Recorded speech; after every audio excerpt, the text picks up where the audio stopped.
죄송합니다. 저 아가 여기서 죽어야 제 어미가 삽니다. 칠흑같이 어두운 밤, 절벽 끝에 선 두 사람. 믿었던 호위무사의 손이 세자의 가슴을 힘껏 밀었습니다. 그리고 세자는 깊고 어두운 절벽 아래로 떨어졌습니다. 쿵 하는 소리와 함께 모든 것이 조용해졌습니다. 영모의 손길이 조선의 세자를 집어삼킨 그 밤. 과연 세자는 살아남을 수 있었을까요? 별이 야담에 오신 걸 환영합니다. 구독, 좋아요로 응원의 마음 전해주세요. 자, 그럼 오늘도 감동적인 옛날 이야기 지금 바로 시작합니다. 옛날 옛적 강원도 깊은 산골, 오대산 자락에 이름도 없이 홀로 사는 아이가 있었습니다. 나이는 12살. 부모도 없고 형제도 없었습니다. 아이가 기억하는 가장 오래된 기억은 숲속에 홀로 누워 하늘을 바라보던 장면이었습니다. 자기가 왜 거기 누워 있었는지, 누가 버린 것인지, 스스로 길을 잃은 것인지조차 알 수 없었습니다. 그냥 눈을 떠보니 숲이었고, 하늘이었고, 혼자였습니다. 마을 사람들은 그 아이를 그냥 돌이라 불렀습니다. 돌처럼 말이 없고, 돌처럼 무뚝뚝하다 하여 붙여진 이름이었습니다. 하지만 아이의 눈빛만큼은 달랐습니다. 나이답지 않게 깊고 고요했습니다. 마치 산 전체를 담고 있는 것 같은 눈이었습니다. 5살짜리라고는 믿기지 않는다는 말을 오래전 어떤 어른에게 들은 적이 있었습니다. 지금은 12살이 되었지만 그 눈빛은 변하지 않았습니다. 오히려 더 깊어졌습니다. 아이는 산속 허름한 토막집에서 혼자 살았습니다. 봄이면 약초를 캐고 여름이면 열매를 따고 가을이면 도토리를 모았습니다. 겨울이면 짐승 발자국을 읽으며 눈 속을 헤쳤습니다. 비가 오면 지붕을 손보고 바람이 불면 나무를 덧댔습니다.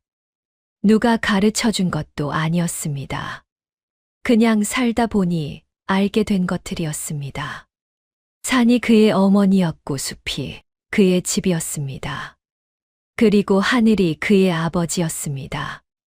그해 가을, 오대산에는 예사롭지 않은 바람이 불었습니다. 또리는 아침부터 이상한 느낌이 들었습니다. 뭔가 크고 무거운 것이 이 산으로 다가오고 있다는 느낌.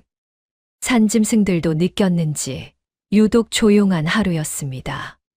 산 아래 마을 어귀에 낡은 암자가 하나 있었습니다. 그 암자에는 100발의 노승이 살고 있었습니다. 법명은 해공. 나이는 아무도 몰랐습니다. 젊은 시절 한양에서 이름을 날렸다는 소문도 있었고, 원래 이 산에서 태어났다는 말도 있었습니다. 정작 노승 자신은 아무 말도 하지 않았습니다. 그냥 매일 마당을 쓸고 물을 길어 차를 끓이고 하늘을 바라보았습니다. 또리는 가끔 노승의 암자에 들러 약초를 나눠주곤 했습니다. 노승은 그때마다 아무 말 없이 받아들고 따뜻한 보리차 한 잔을 내어주었습니다. 두 사람은 그렇게 말없이 차를 마셨습니다. 그것으로 충분했습니다. 어느 날이었습니다. 도리가 암자 마당을 쓸고 있을 때였습니다. 노승이 문득 빗자루질을 멈추고 아이의 눈을 한참 들여다보았습니다. 한참이었습니다.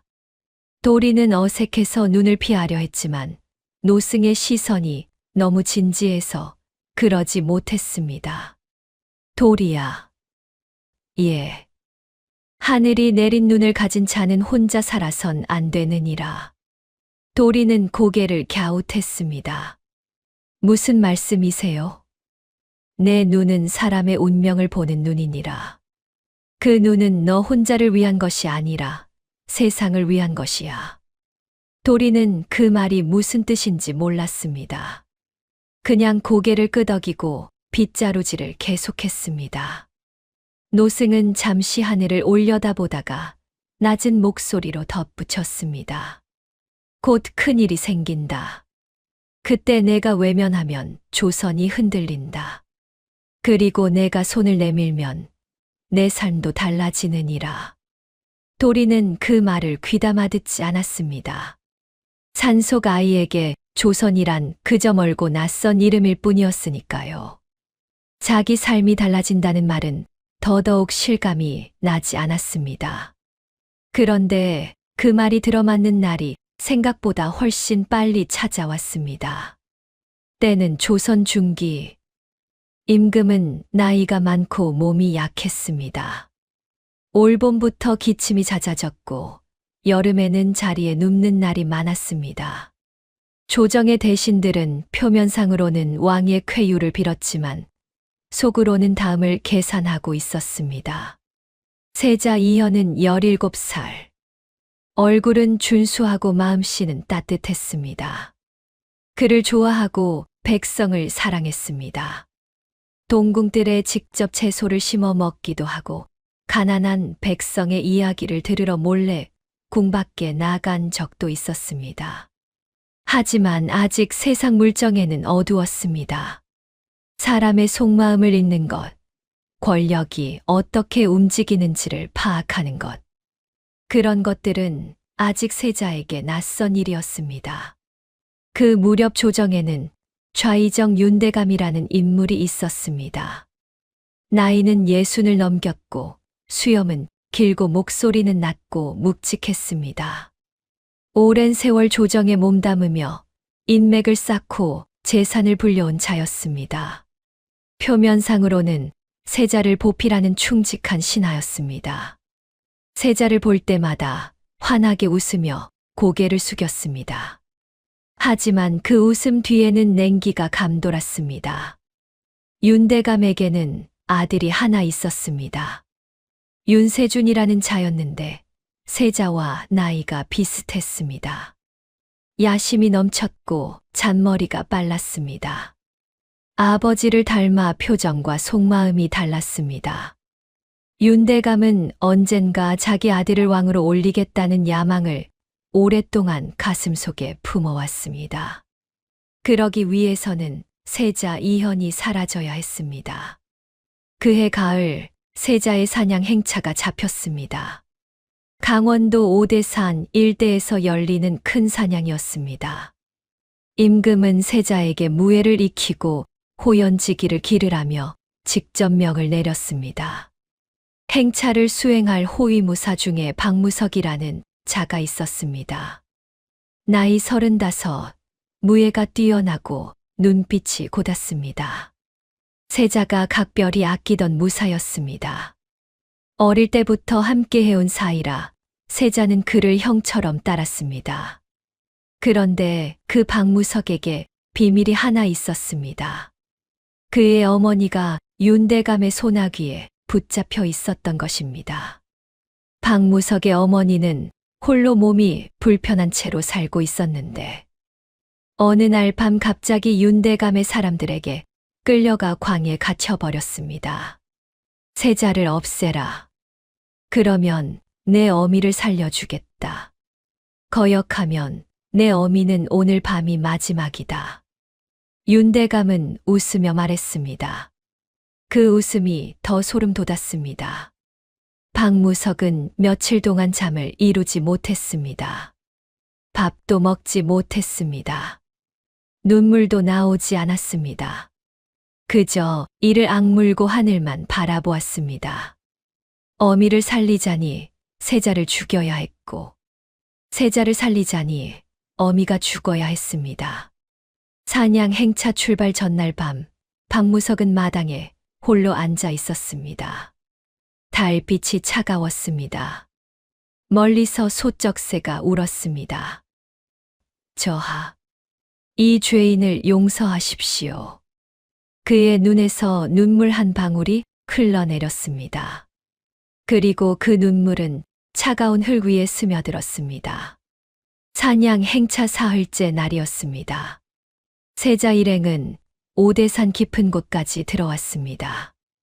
말발굽 소리가 울창한 소나무 숲을 가득 채웠습니다. 붉고 노란 단풍이 바람에 흩날렸습니다. 아름다운 가을 산이었습니다. 그런데 그 아름다움이 오늘은 왠지 무겁게 느껴졌습니다. 숲을 지나니 가파른 절벽이 나타났습니다. 아래를 내려다보면 아찔했습니다. 까마득한 계곡이 어둑어둑하게 입을 벌리고 있었습니다. 세자는 말에서 내려 절벽 끝에 섰습니다. 탁 트인 산 풍경이 한눈에 들어왔습니다. 참으로 장관이구나. 세자의 입가에 미소가 번졌습니다. 무사들은 조금 뒤에서 대기하고 있었습니다. 박무석이 천천히 세자의 뒤로 다가갔습니다. 한 걸음, 두 걸음.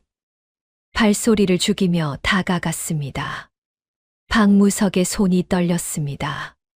심장이 터질 듯이 뛰었습니다. 눈앞이 흐려졌습니다. 저하. 세자가 돌아보았습니다. 왜 그러느냐, 무석아. 박무석의 눈에 눈물이 고였습니다. 세자가 그 눈빛을 이상하게 여겼지만 미처 말을 잇기도 전이었습니다. 저하, 죄송합니다. 저하가 여기서 죽어야 제 어미가 삽니다. 박무석의 손이 세자의 가슴을 힘껏 밀었습니다. 세자 이어는 그렇게 절벽 아래로 떨어졌습니다. 짧은 비명이 공기를 가르고 사라졌습니다. 박무석은 절벽 아래를 오랫동안 내려다보았습니다. 칠흑 같은 어둠만 보였습니다. 그는 그 자리에 주저앉았습니다. 어머니, 어머니. 그는 오랫동안 울었습니다. 바람이 그의 울음소리를 산 너머로 데려갔습니다. 절벽 아래는 깊은 계곡이었습니다. 운이 좋게도 세자는 굵은 소나무 가지에 한 번 걸렸다가 낙엽이 두껍게 쌓인 경사면으로 굴러 떨어졌습니다. 직접 바위에 부딪히지 않은 것이 천만다행이었습니다. 정신을 잃은 채로 쓰러져 있었습니다. 이마에서 피가 흘렀고 왼쪽 팔이 이상한 각도로 꺾여 있었습니다. 숨은 가늘게 붙어 있었습니다. 그때였습니다. 낙엽 밟는 소리가 났습니다. 가볍고 빠른 발걸음이었습니다. 돌이었습니다. 아이는 그날 약초를 캐러 계곡 쪽으로 내려왔다가 무언가 무거운 것이 떨어지는 소리를 들었습니다. 쿵 하는 소리였습니다. 처음에는 나무가 쓰러지는 소리인가 싶었습니다. 그런데 뭔가 이끌리는 느낌이 들었습니다. 발걸음이 저절로 소리 난 곳을 향해 움직였습니다. 가까이 다가가 보니 사람이었습니다. 그것도 화려한 비단 옷을 입은 사람이었습니다. 도리는 잠시 멈칫했습니다. 이런 옷을 입은 사람은 이 산에 없었습니다. 위에서 떨어진 것이 분명했습니다. 위에 사람들이 있을 것이다. 도리는 속으로 생각했습니다. 소리를 지르면 내려올 것이다. 그런데 이상했습니다. 도리는 쓰러진 사내의 얼굴을 가만히 들여다보았습니다. 그 순간 도리의 눈에 무언가가 보였습니다. 설명할 수 없는 느낌이었습니다. 이 사람은 저 위에 있는 사람들이 찾아오면 안 된다는 느낌. 저 위에 이 사람을 해치려는 자가 있다는 느낌. 어떻게 아는지 몰랐습니다. 그냥 보였습니다. 도리는 잠시 고민했습니다. 나는 산골 아이다. 이런 일에 끼어들면 나만 다친다. 모른 척하고 지나가면 된다. 저 사람이 나를 어떻게 알아? 그런데 발이 떨어지지 않았습니다. 쓰러진 사내의 손이 희미하게 떨리고 있었습니다. 살려달라는 듯이. 도리는 긴 숨을 들이쉬었습니다. 그리고 쪼그리고 앉아 쓰러진 사내의 상태를 살펴보기 시작했습니다. 이마의 상처, 팔의 각도, 숨소리, 눈동자. 노승혜공에게서 배운 의술 지식이 머릿속을 빠르게 스쳐 지나갔습니다. 상처는 깊지 않았습니다. 팔은 부러진 것 같았지만 뼈가 살을 뚫고 나오진 않았습니다. 숨은 약하지만 규칙적이었습니다. 살 수 있다. 아이는 작게 중얼거렸습니다. 위에서 사람 소리가 들려오기 시작했습니다. 저하, 저하. 무사들의 목소리였습니다. 도리는 그 소리를 듣는 순간 결심했습니다. 저 소리가 진심인지 아닌지 모른다. 안전한지 확인되기 전까지는 숨겨야 한다. 도리는 망설임 없이 움직였습니다. 쓰러진 사내의 팔 아래로 자기 어깨를 밀어 넣었습니다. 12살 아이가 장성한 남자를 부축하는 것은 쉬운 일이 아니었습니다. 사내의 무게가 온몸을 짓눌렀습니다. 다리가 후들거렸습니다. 그래도 이를 악물고 버텼습니다. 살고 싶으면 꼼짝 마세요. 아이는 낮은 목소리로 말했습니다. 사내는 반쯤 의식이 있었는지 고개를 작게 끄덕였습니다. 도리는 자기만 아는 숲속 비밀 통로로 사내를 이끌었습니다. 이 계곡에서 암자 쪽으로 통하는 좁은 오솔길이었습니다. 잡목이 우거져서 모르는 사람은 길인지조차 알 수 없었습니다. 무사들의 발소리가 점점 가까워졌습니다. 저하, 세자 저하. 어디 계십니까? 소리가 코앞까지 들렸지만 도리는 멈추지 않았습니다. 오히려 더 깊은 덤불 속으로 파고들었습니다. 가시에 팔이 긁혔습니다. 피가 났습니다. 아이는 신경 쓰지 않았습니다. 한참을 이동한 뒤에야 발소리가 멀어졌습니다. 도리는 그때서야 한숨을 내쉬었습니다. 이쪽이에요. 조금만 더요. 두 사람은 그렇게 세상에서 사라졌습니다. 절벽 위에서는 무사들이 한참 동안 세자를 찾았지만 계곡 아래에는 아무것도 없는 것처럼 조용하기만 했습니다. 도리의 토막집은 깊은 숲 속에 있었습니다. 마을에서도 한참을 걸어 들어와야 했고 웬만한 사람은 찾아오지 못했습니다. 아이는 사내를 토막집 안에 눕혔습니다. 지프로 엮은 자리 위에 조심스럽게 내려놓았습니다. 그리고 서둘러 약초를 꺼냈습니다. 지혈에 쓰는 쑥, 열을 내리는 박하잎, 뼈를 붙이는 데 쓰는 속단 뿌리. 노승혜공에게 배운 것들이었습니다. 이마의 상처는 쑥을 이겨 붙였습니다. 팔은 곧은 나뭇가지 2개로 양쪽에서 고정하고 천으로 단단히 묶었습니다. 열이 오를 것을 대비해 박하잎을 우린 물을 준비해 두었습니다. 밤새 도리는 사내의 상처를 씻기고 약을 갈고 이마에 물수건을 얹었습니다. 3번이나 물을 갈았습니다. 새벽에 잠깐 졸다 눈을 떴을 때 사내의 얼굴에 식은땀이 흘렀습니다. 열이 올랐다 내렸다를 반복했습니다. 이틀째 되던 날 아침 사내가 눈을 떴습니다. 여기는 제 집이에요. 사내는 흐릿한 눈으로 주변을 살폈습니다. 허름한 나무 천장, 흙벽, 지프로 엮은 자리. 창문 틈으로 가느다란 햇살이 들어왔습니다. 너는 누구냐? 도리요. 이 산에 삽니다. 사내가 자신의 팔을 내려다보았습니다. 나뭇가지로 부목이 단단히 고정되어 있었습니다. 이마에는 쑥이 붙어 있었습니다. 내가 나를 구했느냐? 네. 사내는 한참 동안 말이 없었습니다. 그러더니 낮은 목소리로 물었습니다. 왜 구했느냐? 나를 알지도 못하면서. 도리가 고개를 들었습니다. 그냥요. 살 수 있어 보여서요. 사내의 눈이 촉촉해졌습니다. 잠시 침묵이 흘렀습니다. 나는 이현이다.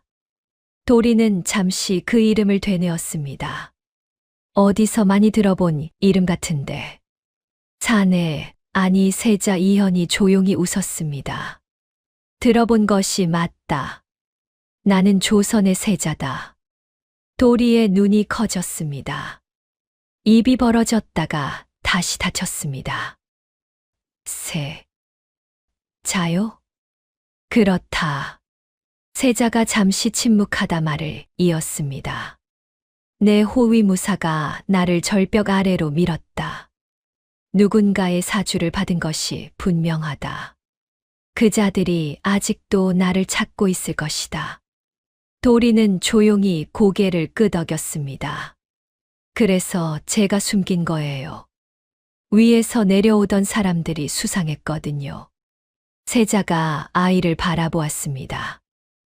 너는 보통 아이가 아니구나. 도리가 머쓱하게 고개를 긁었습니다. 그냥 이 산에서 오래 살다 보니 눈치가 빨라진 것뿐이에요. 사흘이 지나도록 세자의 열이 완전히 내리지 않았습니다. 도리는 밤낮 없이 세자 곁을 지켰습니다. 약초를 갈아 이마에 얹고 식힌 물로 몸을 닦아주었습니다.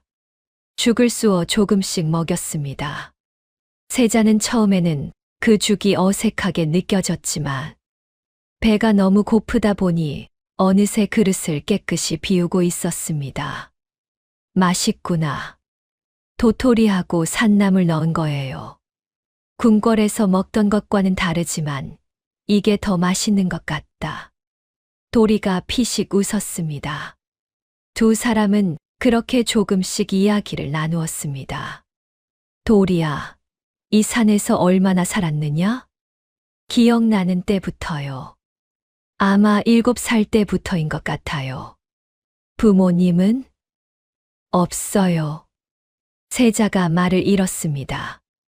무섭지 않았느냐? 혼자서. 무서운 게 뭔지 잘 모르겠어요.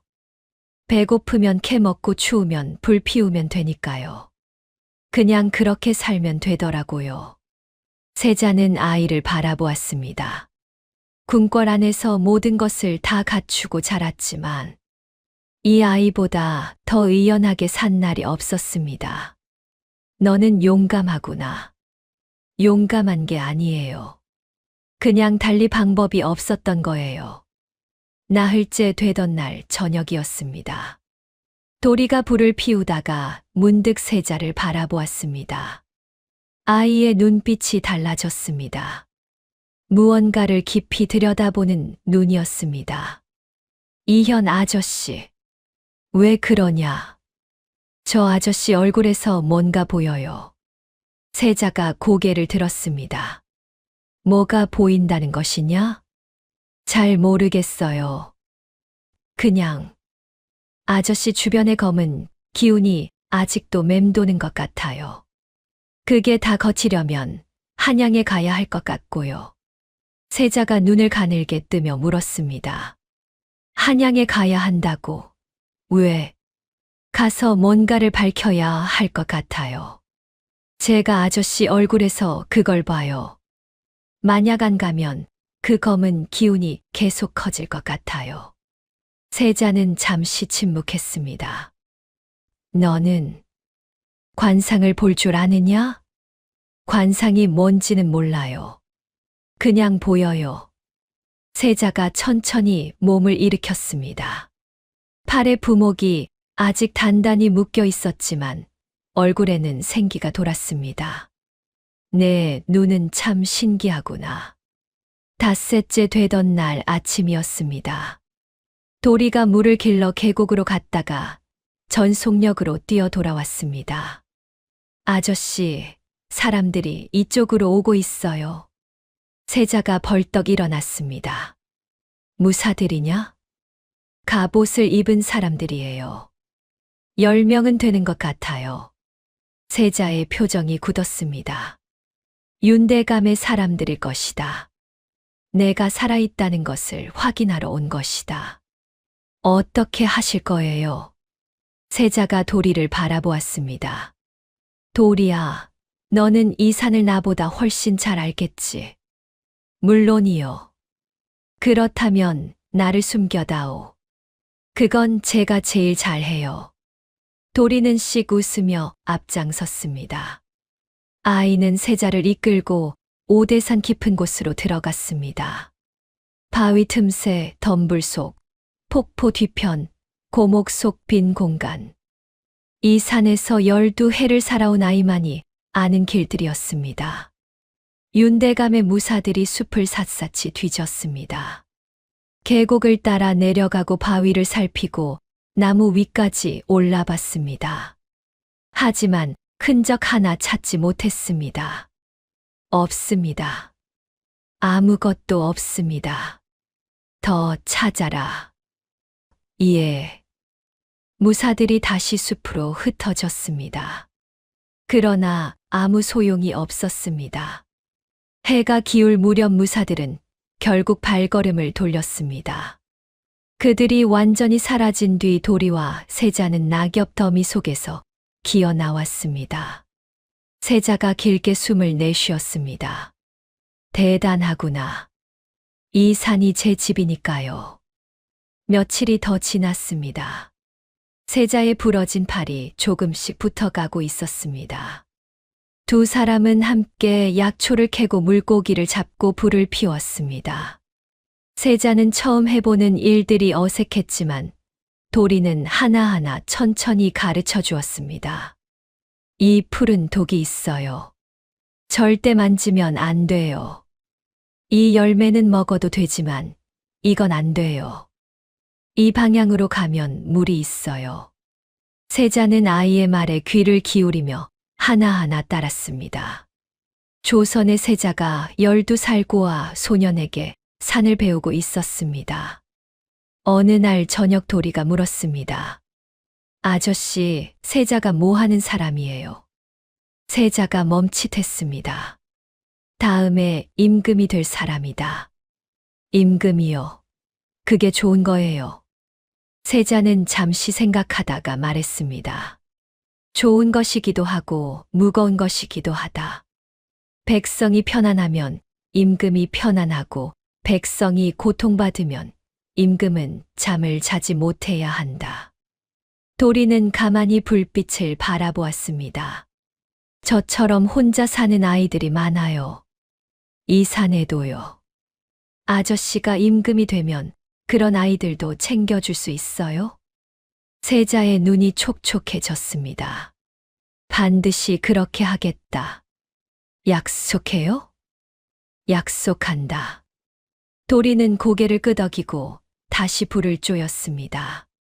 그것이 전부였지만 세자에게는 그 말이 오래도록 남았습니다. 궁궐 안에서 백성을 위한다고 수없이 말했지만 이렇게 직접적으로 가슴을 울린 말은 처음이었습니다. 한양으로 가는 길은 멀고 험했습니다. 세자는 초라한 행색으로 변장했습니다. 비단 옷 대신 거친 삼배옷을 입고 갓 대신 낡은 삿갓을 썼습니다. 도리는 그 옆에서 보따리를 들고 걸었습니다. 마치 시골 아저씨와 조카처럼 보였습니다. 가는 길마다 주막에 들러 밥을 얻어먹고 헛간에서 잠을 청했습니다.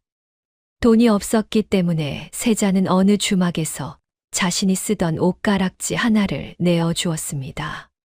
주막 주인이 눈이 동그래졌습니다. 이 가락지가 보통 물건이 아닌데요. 여행 중에 얻은 것이요. 주막 주인은 더 묻지 않았습니다. 이튿날 오후였습니다. 길목에서 낯선 무사 셋이 앞을 막아섰습니다. 거기 멈춰라.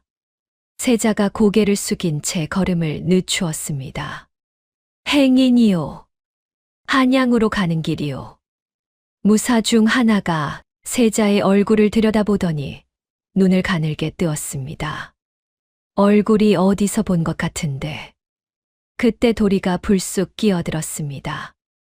아저씨는 천연두 자국이 있어서 다들 그렇게 말해요. 아이는 천연덕스럽게 말했습니다. 이 동네 약방에 가시는 길인데 많이 아프셔요. 고름이 계속 나온다니까요. 무사들이 서로 눈빛을 주고받다가 슬금슬금 물러났습니다. 두 사람이 한참을 더 걸어간 뒤 세자가 낮은 목소리로 말했습니다. 순간 대응이 놀랍구나. 빨리 생각해야 살아남아요. 이 산에서 배운 거예요. 한편 한양에서는 윤대감이 분노로 치를 떨고 있었습니다. 세자가 절벽에서 살아남았다는 보고를 받은 것입니다. 무사들이 시신을 확인하지 못했다는 말에 윤대감의 얼굴이 굳어졌습니다. 살아있다고? 예, 대감마님. 흔적을 찾지 못했습니다. 윤대감이 탁자를 주먹으로 내려쳤습니다. 이런 쓸모없는 것들. 그는 즉각 한양으로 통하는 모든 길목에 사람을 풀었습니다. 마을마다 방을 붙였습니다. 영모를 꾸민 자가 도망 중이다. 검은 갓을 쓴 수상한 자를 발견하면 즉시 신고하라. 세자를 영모의 수괴로 만들어버린 것입니다. 이것만이 아니었습니다. 윤대감은 조정 대신들을 하나씩 불러 은밀히 포섭했습니다. 세자는 이미 영모를 꾸민 죄인이요. 그분을 따르면 함께 영모죄를 뒤집어 쓰게 돼요. 하지만 나를 따르면 새 시대의 높은 자리를 보장하겠소. 돈과 협박으로 하나둘 신하들을 자기 편으로 만들었습니다. 임금의 어이마저 매수하여 임금에게 독이 든 약을 조금씩 먹이기 시작했습니다. 임금의 병세는 점점 악화되었습니다. 박무석도 문제였습니다. 임무를 완수하지 못한 박무석은 윤대감 앞에 무릎을 꿇었습니다. 시신을 확인하지 못했습니다. 죄송합니다. 윤대감이 차갑게 웃었습니다. 내 아직 쓸 곳이 있으니 살려두겠다. 하지만 어미는 계속 내 손안에 있다는 것을 잊지 마라. 박무석은 이를 악물었습니다. 세자를 밀어 절벽 아래로 떨어뜨린 그 순간부터 그는 밤마다 악몽을 꾸었습니다. 세자의 눈빛이 보였습니다. 저하, 죄송합니다. 그 말을 되뇌며 오늘도 잠을 이루지 못했습니다. 한편 세자와 도리는 한양 근처 작은 주막에 몸을 숨겼습니다. 주막 주인은 눈치 빠른 중년 여인이었습니다. 이 두 사람이 예사롭지 않다는 것을 알아보았지만 모른 척해 주었습니다. 잠시 쉬어가시오. 그날 밤 도리는 주막 마당에서 하늘을 올려다보다가 말했습니다. 아저씨, 저 별 보이세요? 어느 별이냐? 저기 북쪽에 유독 밝은 별이요. 저게 임금별이에요. 지금 많이 흔들리고 있어요. 세자의 눈이 굳어졌습니다. 서두르자. 시간이 없다. 그런데 그때였습니다. 주막 문이 확 열리며 갑옷을 입은 무사들이 들이닥쳤습니다. 여기 있었구나. 윤대감의 사람들이었습니다. 누군가 주막 주인에게 돈을 쥐어주고 밀고를 시킨 것이었습니다. 세자가 일어서려는 순간 무사 하나가 뒤에서 급소를 내리쳤습니다. 세자가 그 자리에 쓰러졌습니다. 아저씨. 도리가 달려들었지만 무사들에게 붙잡혔습니다. 이 꼬마도 잡아라. 아이의 팔이 비틀렸습니다. 도리는 이를 악물고 비명을 참았습니다. 두 사람은 그렇게 포박당했습니다. 두 사람이 끌려간 곳은 한양 외곽의 낡은 창고였습니다. 창문도 없고 빛도 없었습니다. 차가운 흙바닥에 내던져졌습니다.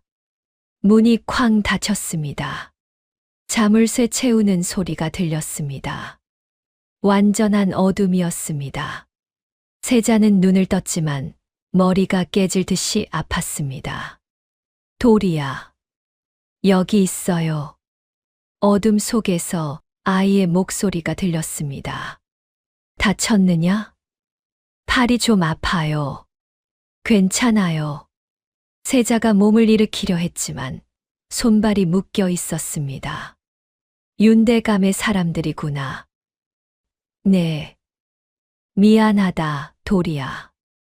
너를 위험에 빠뜨렸구나. 저는 괜찮아요.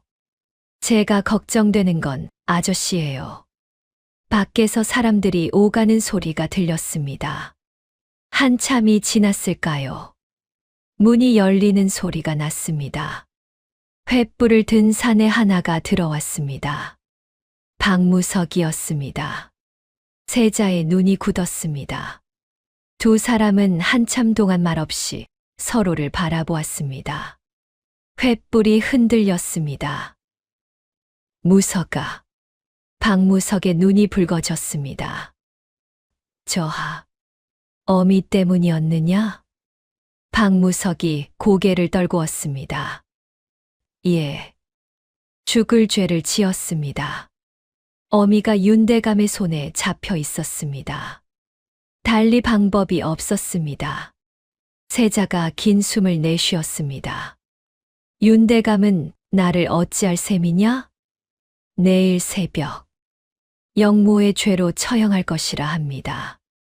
창고 안에 침묵이 흘렀습니다. 도리는 어둠 속에서 조용히 눈을 감았습니다. 내일 새벽. 시간이 없었습니다. 이제 모든 것이 끝나는 것 같았습니다. 12해를 혼자 버텨온 아이였지만 이번만큼은 어찌할 방법이 보이지 않았습니다. 박무석이 나가고 문이 잠겼습니다. 다시 어둠이 찾아왔습니다. 세자는 차가운 흙바닥에 등을 기댄 채 천장을 바라보았습니다. 아무것도 보이지 않았습니다. 도리는 묶인 손발을 조용히 움직여 보았습니다. 밧줄이 단단했습니다. 어렵지 않게 풀릴 것 같지는 않았습니다. 이렇게 끝나는 건가? 세자가 혼자 중얼거렸습니다. 아버지를 뵙지도 못하고. 그때 도리가 조용히 말했습니다. 아저씨, 저 그 무사 아저씨 얼굴을 봤어요. 박무석 말이냐? 네. 그 아저씨 얼굴에서 나쁜 기운이 없어요. 억지로 하는 사람이에요. 진짜로 아저씨를 죽이고 싶은 사람이 아니에요. 세자가 눈을 감았습니다. 알고 있다. 그래서 더 아프구나. 도리는 잠시 생각했습니다. 그 무사 아저씨의 마음을 돌릴 수 있다면. 그때 노승해공의 말이 떠올랐습니다. 베푼 것은 반드시 돌아오는 법이다. 하늘은 다 보고 있느니라. 도리는 눈을 번쩍 떴습니다. 아저씨, 왜 그러느냐? 그 무사 아저씨한테 한 번만 더 말을 해보세요. 뭐라고 하라는 것이냐? 어미에 대해서요. 그 아저씨가 아저씨를 절벽에서 밀 수밖에 없었던 건 어미 때문이잖아요. 그러면 어미를 구할 방법을 아저씨가 직접 주면 되잖아요. 세자가 눈을 떴습니다. 어미를 구할 방법. 네. 아저씨가 세자잖아요. 살아서 궁궐에 들어가면 윤대감을 벌할 수 있잖아요. 그러면 어미도 구해질 것이고 그 무사 아저씨도 구해지는 거잖아요. 하지만 내가 살아야 그게 가능하지 않겠느냐. 그러니까 그 무사 아저씨한테 말하는 거예요. 내가 살아서 한양에 들어가면 어미를 구해줄 수 있다고요. 세자는 한참 동안 아이를 바라보았습니다. 어둠 속에서도 도리의 눈빛이 빛나는 것 같았습니다. 12살 아이가 이런 생각을 하다니. 산에서 살면 빨리 배워요. 살아남으려면 방법을 찾아야 하거든요. 세자가 입가에 희미하게 웃음을 지었습니다. 좋다. 해보자. 그것이 마지막 방법이다. 밤이 깊어갈 무렵 다시 문이 열렸습니다. 박무석이 물 한 그릇을 들고 들어왔습니다. 그것이 마지막 밤이기 때문에 가져온 것이었습니다. 무서가. 세자가 조용히 불렀습니다. 박무석이 멈췄습니다. 저하, 내 어미가 지금 어디 있느냐? 윤대감 집광에 갇혀 있습니다. 아무것도 드시지 못하고 계실 것입니다. 세자가 말을 이었습니다. 내가 살아서 한양궁궐에 들어가면 내 어미를 반드시 구할 수 있다. 하지만 내가 내일 새벽에 죽으면 내 어미도 없어진다. 윤대감이 증거를 남기겠느냐? 박무석의 손이 떨렸습니다. 물그릇이 흔들렸습니다. 저하, 무석아, 나는 내가 왜 그랬는지 안다. 어미를 살리려 했던 것이다. 그 마음을 탓하지 않겠다. 용서한다. 하지만 지금 내가 선택해야 한다. 어미를 살리고 싶으면 나를 살려라. 박무석의 눈에서 눈물이 흘렀습니다. 저하를 살리면 저는 어찌 됩니까? 나는 내 죄를 묻지 않겠다. 다만 다시는 이런 일이 없어야 한다. 박무석은 오랫동안 고개를 숙이고 있었습니다. 흘바닥에 눈물이 떨어졌습니다. 그리고 천천히 허리를 폈습니다. 명을 받들겠습니다. 저하. 그는 허리춤에서 단검을 꺼내 밧줄을 끊었습니다. 세자의 손이 자유로워졌습니다. 도리의 밧줄도 잘렸습니다. 아이가 벌떡 일어났습니다. 세자도 손발을 풀고 자리에서 일어났습니다. 박무석이 앞장섰습니다. 이제 갑니다. 서두르셔야 합니다. 박무석은 두 사람을 이끌고 창고를 빠져나왔습니다. 밤하늘에는 별이 가득했습니다. 바깥에는 파수를 서던 무사 둘이 있었습니다. 박무석이 그들에게 다가갔습니다. 윤대감 명으로 두 사람을 이송한다. 무사들이 의심하는 눈치였지만 박무석의 위세에 눌려 물러났습니다. 세 사람은 빠르게 어둠 속으로 사라졌습니다. 박무석에게는 궁궐로 통하는 비밀 통로가 있었습니다. 세자를 호위하던 시절 외웠던 길이었습니다. 뒷골목을 지나고 담장을 넘고 좁은 개울을 건넜습니다. 새벽빛이 하늘을 물들이기 시작할 무렵 세 사람은 궁궐 안으로 들어섰습니다. 궁인들이 세자를 알아보고 입을 떡 벌렸습니다. 저하, 전하께 고하라. 세자가 돌아왔다고.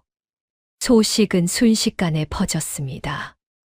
임금은 병석에 누워 있다가 소식을 듣고 눈물을 흘렸습니다. 이현아, 아버지. 세자가 임금의 침소에 들어서자 임금이 손을 내밀었습니다. 세자가 그 손을 두 손으로 잡았습니다. 살아 있었구나. 살아 있었어. 예, 아버지. 돌아왔습니다. 두 사람은 한참 동안 손을 잡은 채로 있었습니다. 말이 필요하지 않았습니다. 그 자리에서 세자는 그간의 일을 모두 고했습니다. 절벽에서 떨어진 것, 도리에게 구조된 것, 윤대감의 음모, 어이의 독약. 임금의 얼굴이 점점 굳어갔습니다. 눈빛이 차가워졌습니다. 윤대감을 당장 잡아들여라. 어명이 떨어졌습니다. 그날 새벽 좌의정 윤대감의 집은 포위되었습니다. 윤대감은 이른 아침 세자의 처형 소식을 기다리며 사랑방에 앉아 있었습니다. 차를 마시고 있었습니다. 아들 윤세준도 함께 있었습니다. 이제 다 됐습니다, 아버지. 그렇지. 오늘 새벽이면 다 끝난다. 그런데 갑자기 문이 열리며 갑옷을 입은 금부도사들이 들이닥쳤습니다. 윤아무개를 즉시 포박하라는 어명이요. 윤대감의 손에서 찻잔이 떨어졌습니다. 깨지는 소리가 났습니다. 이게 무슨. 세자 저하께서 환궁하셨소. 대감의 영모가 낱낱이 밝혀졌소. 윤대감의 얼굴이 새하얗게 질렸습니다. 무릎이 꺾였습니다. 안 됩니다. 나는 영모를 꾸민 것이 아니요. 오해요. 오해라고. 하지만 이미 늦었습니다. 의금부에서 신문이 시작되었습니다. 박무석이 증인으로 나섰습니다. 어미를 인질로 잡고 세자를 죽이도록 사주한 모든 과정을 낱낱이 고했습니다. 날짜, 장소, 주고받은 말 하나하나까지 또렷이 진술했습니다. 박무석의 어미도 윤대감, 집광에서 구출되었습니다. 몸이 많이 야위었지만 살아 있었습니다. 박무석은 눈물을 흘리며 어미를 끌어안았습니다. 어머니, 어머니, 무석아, 무석아. 두 모자는 한참을 그렇게 있었습니다. 신문이 계속되면서 윤대감의 측근들이 하나둘 배신하기 시작했습니다. 저는 대감마님의 명령을 따른 것뿐이옵니다. 모든 것은 대감마님께서 꾸민 것이옵니다. 심지어 윤대감의 아들 윤세준마저 자기 아버지를 고발했습니다. 아버지가 저를 이용한 것이옵니다. 저는 아무것도 몰랐사옵니다. 윤대감은 부들부들 떨었습니다. 세준아, 이 배은 망덕한 놈. 자기 자식이 나를 고발해. 하지만 아무도 윤대감의 말을 듣지 않았습니다. 매수당한 어이도 잡혀왔습니다. 독약을 조금씩 먹인 사실도 자백했습니다. 임금이 친히 판결을 내렸습니다. 좌의정 윤아무개는 세자를 해하고 왕권을 찬탈하려 한 영모죄가 명백하니 전 재산을 몰수하고 전라도 끝섬으로 유배에 처한다. 그 아들 윤세주는 공모의 죄를 물어 관직을 박탈하고 북쪽 변방으로 유배한다. 어이는 의술을 도구로 쓴 죄로 의원 자격을 박탈하고 곤장백대에 처한다. 윤대감은 끌려나가면서도 소리를 질렀습니다. 이럴 수가 없소. 나는 조선을 위해 일했소. 이럴 수는 없소. 하지만 그 소리는 아무도 듣지 않았습니다. 윤대감은 모든 재산을 몰수당하고 곤장을 맞은 뒤 유배지로 떠났습니다. 화려했던 99 칸집에는 아무도 없었습니다. 대문은 잠겨 있었고 마당에는 낙엽만 쌓였습니다. 탐욕이 쌓아 올린 것들이 하루아침에 무너졌습니다. 임금은 도리를 친히 불러들였습니다. 조정 대신들이 모두 모인 자리였습니다. 도리는 난생 처음 궁궐 안에 들어서며 눈을 동그랗게 떴습니다. 세상에 이런 집이 있었다니. 세자가 옆에서 조용히 웃었습니다. 무섭지 않으냐? 10배쯤요. 임금 앞에 무릎을 꿇자 임금이 물었습니다. 세자의 목숨을 구한 아이라 들었다. 예. 내 이름이 무엇이냐? 도리라고 합니다. 성은 없느냐? 없습니다. 임금이 잠시 생각하다가 말했습니다. 오늘부터 너희 성은 이씨다. 이 나라를 구한 아이가 이름도 성도 없어서는 아니 되느니라. 조정 대신들이 웅성거렸습니다. 임금이 손을 들었습니다. 이 아이를 궁궐에 들여 학문을 가르치고 장차 나라를 위해 쓸 인재로 키우겠다. 세자가 도리 옆에 서서 조용히 웃었습니다. 어떠냐, 도리야. 도리가 세자를 올려다보았습니다. 무서워요. 산속보다 10배쯤요. 세자가 웃음을 참으며 속삭였습니다. 걱정 마라. 내가 곁에 있겠다. 도리는 그 말을 듣고 천천히 고개를 들었습니다. 거대한 궁궐 지붕 너머로 파란 하늘이 보였습니다. 오대산 하늘과 같은 색이었습니다. 세월이 흘렀습니다. 어느덧 10해가 지났습니다. 세자 이현은 임금이 되었습니다. 성군이라는 칭송이 조선 팔도에 자자했습니다. 특히 부모 없는 아이들을 위한 제도를 만들어 전국 각지에 거처를 마련하고 그를 가르쳤습니다. 그 제도를 직접 만든 사람이 있었습니다. 이름은 이명. 한때 오대산 산골에서 돌이라 불리던 아이였습니다. 22살이 된 이명은 당당하게 관복을 입고 있었습니다. 과거에 장원 급제하여 최연소 판서가 된 인물이었습니다. 사람의 마음을 꿰뚫어 보는 눈으로 수많은 억울한 사건을 해결했고 백성의 어려움을 누구보다 빠르게 알아보았습니다. 그가 어디 출신인지 아는 이는 많지 않았습니다. 하지만 임금은 알고 있었습니다. 어느 봄날 이명은 홀로 오대산을 찾았습니다. 10해 만에 다시 찾은 산이었습니다. 산은 변하지 않았습니다. 봄꽃이 피어 있었고 계곡물이 흘렀습니다. 그리고 노승해공의 암자도 그대로였습니다. 스님. 노승이 눈을 뜨고 방문을 열었습니다. 잠시 이명을 바라보더니 빙그레 웃었습니다. 왔구나, 도리야. 이명이 그 자리에서 깊이 절을 올렸습니다. 스님 말씀대로 되었습니다. 노승이 조용히 고개를 끄덕였습니다. 하늘이 내린 눈은 헛된 것이 없느니라. 두 사람은 마당에 앉아 따뜻한 보리차를 나눠 마셨습니다. 오대산 봄바람이 산허리를 타고 내려왔습니다. 저 멀리 한양 쪽 하늘이 맑고 높았습니다. 오래전 한 아이가 혼자 하늘을 바라보던 그 자리에서 이제 조선의 판서가 차를 마시고 있었습니다. 베푼 마음은 반드시 돌아옵니다. 부모도 없고 이름도 없던 산골 아이가 조선의 세자를 구했습니다. 그리고 그 세자는 임금이 되어 수많은 아이들의 삶을 구했습니다. 도리가 그날 절벽 아래에서 발걸음을 멈추지 않았다면, 모른 척하고 지나갔다면 어떻게 되었을까요? 우리가 살면서 내리는 작은 선택들, 외면하지 않는 것, 손을 내미는 것, 그것이 언젠가 세상을 바꿉니다. 하늘은 모두 보고 있으니까요. 다음 영상을 빠르게 만나보시려면 구독과 좋아요를 눌러주세요. 별이 아담의 더 재미있는 영상들도 함께 해주세요.